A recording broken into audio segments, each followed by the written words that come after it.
Go play them if you haven't, they're totally worth it.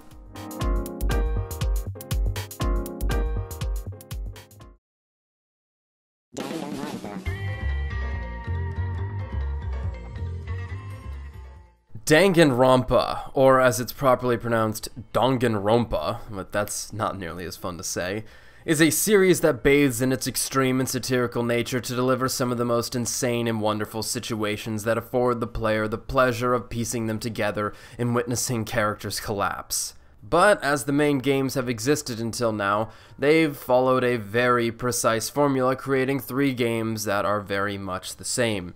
Yeah, the finer details in each might be different, such as the characters and setting, but the grander details and concepts exist likewise in each.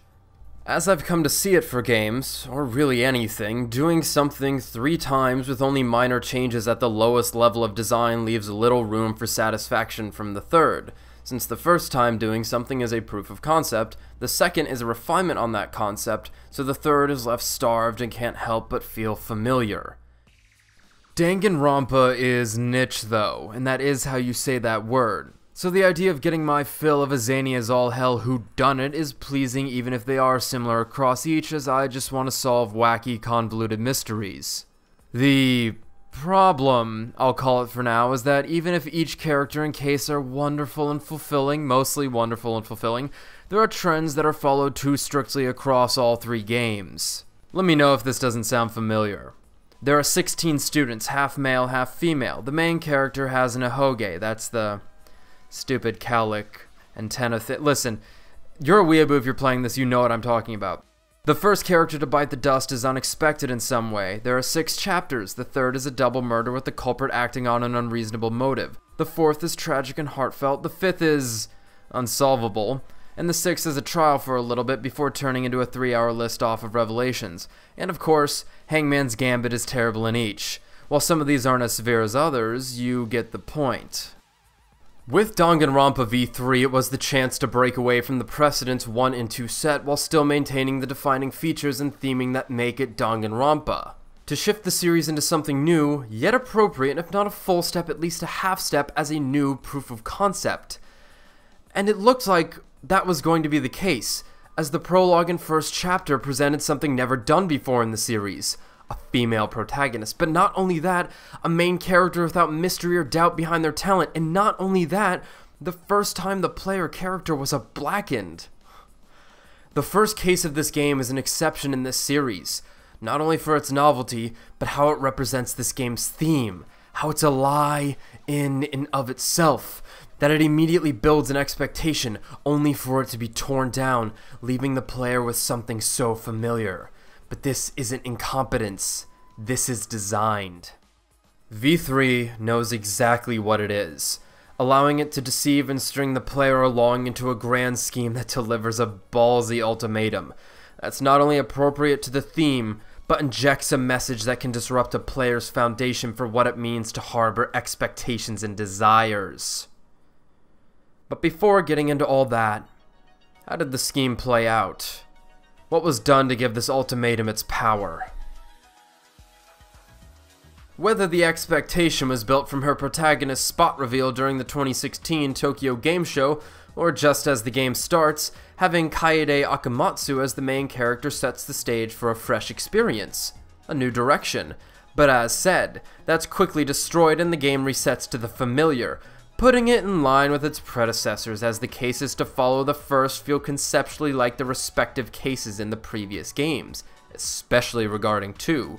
And when reaching the later stages of the game, Hope's Peak Academy is even thrown into the mix, ostensibly tying this tightly to its predecessors. It's all coming together. This is Danganronpa after all. But of course, this was a lie. Eventually, the greater lie of the first case, the crack in the killing game's foundation, leads to the game's final case, wherein the turning point, you know, when fucking Junko shows up, and that's her name, fucking Junko, wherein after she shows up and Shuichi blasts holes through the alleged truth she attempts to reinforce, only then is the cast and player met with the destructive revelation that seemingly renders everything meaningless. However many hours up to this point, every emotion felt and connection made worthless. Because it's all fiction. None of it actually happened in the real world. All of those events took place within a fictional world known as Danganronpa.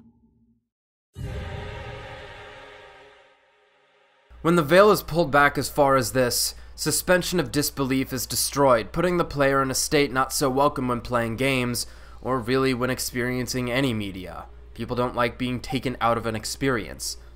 The phrase suspension of disbelief has a more technical term regarding game design. Lusory attitude, L-U-S-O-R-Y attitude, is used to describe keeping a player entranced and accepting of everything they're doing and seeing, even though it ultimately makes no sense and has no meaning. Which really makes you think about the phrase, life's just a game. Existentialism continued. The audacious move this grand finale takes is shattering the player's illusory attitude by flagrantly yelling and pointing out the nature of fiction, how it's made, who makes it, how the characters are nothing more than designs, how it's all for entertainment. From this destruction, a sympathetic connection between the player and characters can't help but be made as they both question the value of everything felt up to this point. All because it was brought to light that this is a work of fiction.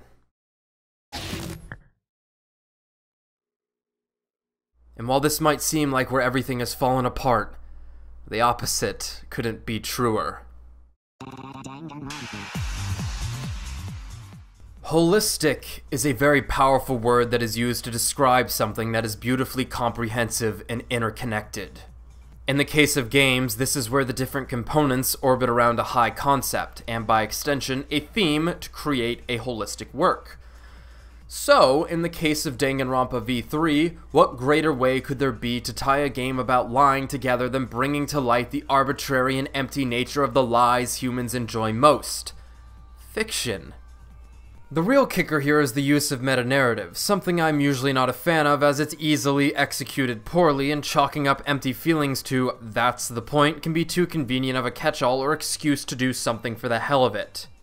So, it's generally not my cup of pink blood. Ugh. But when used in accordance to the theme of lying, it's quite an ace in the hole, as meta-narratives can leave experiences empty, just like lies. But, in the case of V3, "that's the point" is what the main message Shuichi vehemently argues is all about. Since, if you think about it, everything is created with a point in mind, an intention. It's just when someone is made cognizant of the fact that someone created what they're experiencing on a personal whim, when the disbelief is no longer suspended, that these intentions become an issue. Yet, even without such a null nature being brought to light, the experience is still arbitrary. Positive, familiar feelings are just as worthless as the negative. So regardless of being aware of the root of intentions, meaning regardless of the meta-narrative obliterating a player's suspension of disbelief and illusory attitude, the feelings stem from empty intention no matter what. So why bother nullifying these feelings over others? Fiction exists to evoke feelings and send messages, regardless of where such things stem. That's the point. If fiction has the power to touch people's hearts, then that power can change the world. That is what I believe.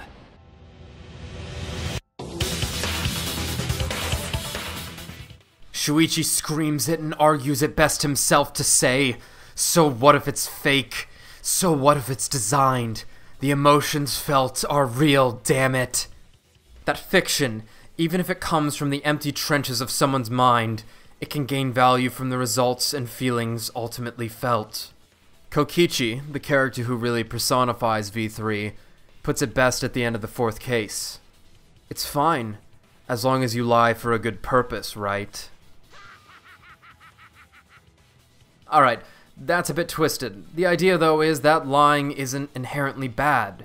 It can be used for a good purpose.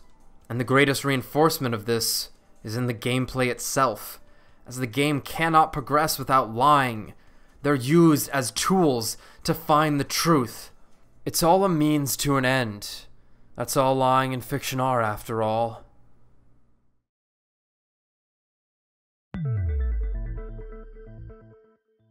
While everything I just discussed could simply be an appropriate way to finish a game soaked in lies, that it's thematically appropriate, considering a possible reason this type of ending was chosen sheds light to a greater underlying message in this finale.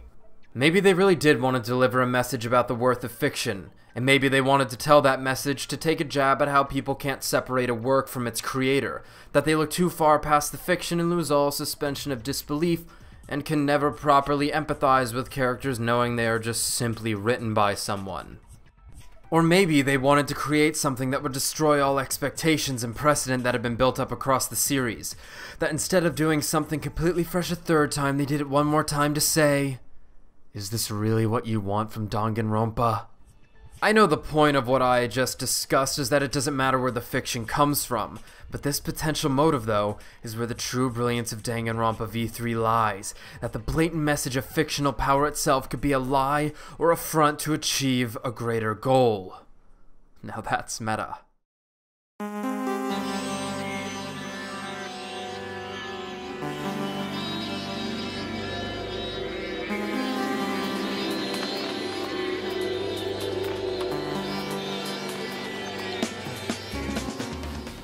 Now it shouldn't take much to see, but the audience witnessing the events of Danganronpa V3, or as I should have been saying the whole time, Danganronpa 53, are a direct analogy for those invested in the series.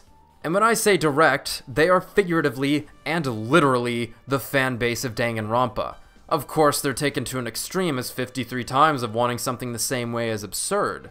But while it's an unreasonable extreme, it gets the point across. That after so many times, they've become conditioned by precedents to believe something will occur a certain way every single time. So why would the 53rd time be any different? Or better yet, why would the third time be any different? Because of the grand precedents Danganronpa has cultivated, when reaching the ending of V3 and even through its conclusion and thereafter, I'll bet you didn't feel too sure about what you just experienced. Probably weren't too hot on the ending. Maybe you still aren't. Though after watching a bit of this, getting to this point, I would hope you'd warm up a bit. Anyway, that uncertainty can't be helped, since that's the point. You likely felt exactly how the game wanted you to, since after all, you are a part of the audience. And since you're a part of the audience, while playing as Kibo, you acted as his inner voice, fighting for the hopeful ending you're familiar with, that has defined Danganronpa. You answered questions for him about the outside world and the nature of the killing game that even if you, the player, don't know for sure, you still confirmed it. It put you directly in line with the audience, directly making you the inner voice to show you exactly what you desired with the ending. I don't know about you, but I was pretty stoked when Kibo got a title card for the ultimate Hope Robot. I feel played now thinking about it cause of course I was hyped. Hope was here to kick Despair's ass. This is what my Danganronpa is. But you don't stay as Kibo. You're switched back to Shuichi, the main character, the player surrogate. And that's the trick. From this perspective, you're sucked into his vortex, inclined, no, in this case bent to his desires to end Danganronpa. But it can't be helped. While playing as him, you would do everything he would. You did what you were told, even when agency and control was never taken away during any of the gameplay segments. Hell, even if it was mostly Shuichi, the brief moments as Maki and Himiko reinforced this as well. Amplify it even, since it was so cool. But more than any of that, you likely did what you thought would progress the game, just as you always have. So to execute some ludo-rhetoric subliminal nonsense, the game used its strict rule of there always being a definitive solution that must be enacted to progress, to slowly, no, to quickly convince you that Danganronpa should end, or at least that it's okay for it to end, that there might not ever be more. So it's only natural you walk away feeling unsure about what just happened, since in so little time, your principles, desires, and expectations were all manipulated and shaken by an unknown but brilliant singularity.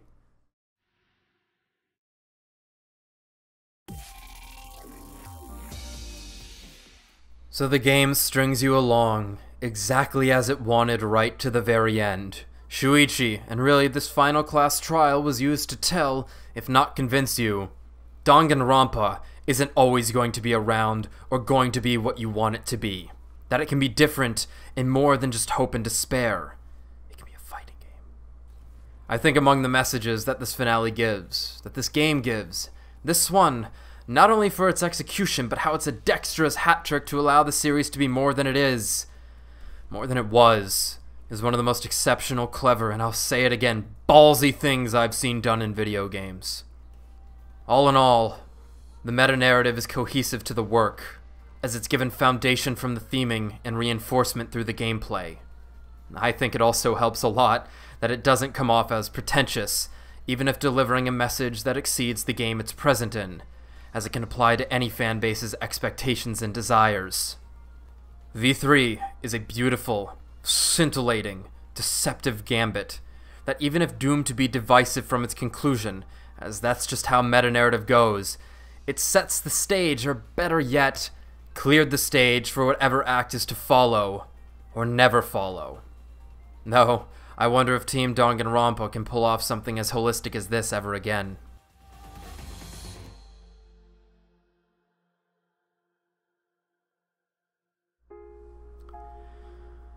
I do hope, though, that this isn't the end of Danganronpa. For a while, yeah, it kinda needs to be, to give weight to the messages in this game. But it's niche, and scratches a hell of a specific itch. And while it's odd to say after how zealous I am about this ending and its messages, I think the audience agrees with me. The cast martyred themselves to end Danganronpa, right? To give worth and weight to the messages delivered, right? So then why did Shuichi, Maki, and Himiko live? Well, it makes perfect sense to me. Because even being convinced or accepting of Danganronpa ending, Kibo is still the surrogate for the audience. For us. And even if we've accepted the outcome, something inside us still wants our heroes to live. And Kibo saved them knowing that. At least I like to think so. His antenna was missing not only during the execution cutscene, but the pixelated retro lead-in, so maybe he just wanted to save his friends. But hey, there is hope in that. Also, what the hell did Tsumugi mean by a flawless copy, even failing in the end? Hold on. Even if the cast was implanted with ultimate memories, would their bodies really afford them the physical capabilities of their talent? Was Tsumugi actually an ultimate, or were those just incredible projections cast on her? Was she also a participant in the previous game, surviving alongside Rantaro? Because, you know, like, two have to win, and then they continue on, right? What was Costbox? Would the characters really not be able to suss together what was going on right before the first flashback light when they seemed so familiar and hyped about Danganronpa in the apparent interviews? And why did Kaede and Rantaro say their apparent fictional names before their memories were rewritten, unless those were their actual names? Was Kaito just dying of anime sickness? How would you, like, just make someone conveniently sick? Oh well, who's to say? I don't even know what I'm talking about, as long as you feel like you learned something, right?